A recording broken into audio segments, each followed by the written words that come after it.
It seemed to Charlotte that her story was similar to the story of Cinderella. She grew up in a poor family. Her mother taught her children to thrift from childhood. It was like a game, collecting discount coupons, buying clothes on sale or in secondhand stores, and saving on everything. Charlotte and her sisters even had such a competition. Who would buy the best thing for less money? And the girl most often became the winner.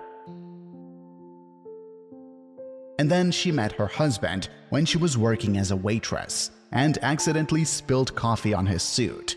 He didn't get mad. He asked her out on a date. At that time, he worked as an architect's assistant in a construction company.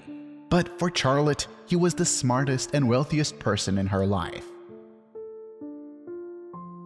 They began dating and soon got married, and then they had a son, and 2 years later a daughter. Charlotte thought she was the happiest in the world. The girl was a good housewife and a caring mother.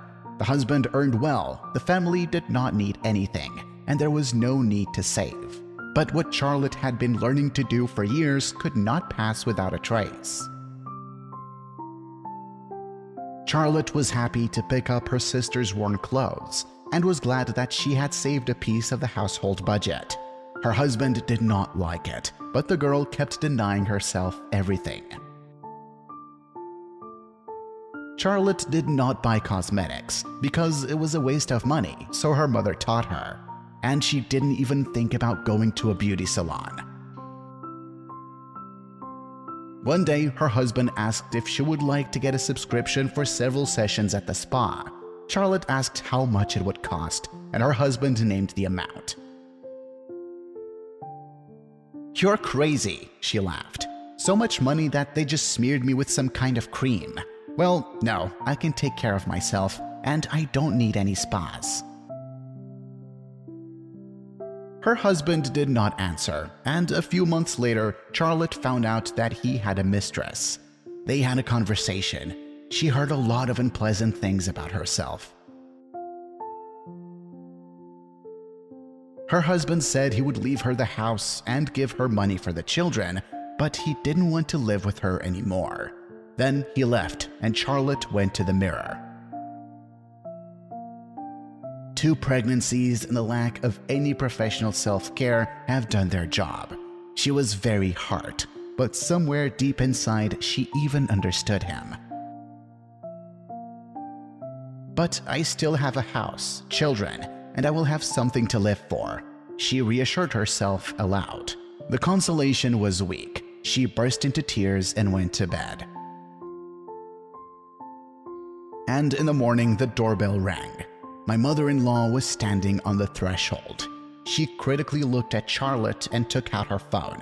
She called a babysitter for the children and then took her daughter-in-law by the hand and pulled her into the car. She took the uncomprehending Charlotte shopping. It was very difficult for her to buy things for herself because before she thought first about her family and then about herself. The mother-in-law picked up the cosmetics herself, and she also taught her how to use them. Then there was a cosmetologist, a gym, and a spa. Charlotte felt like she was spending millions.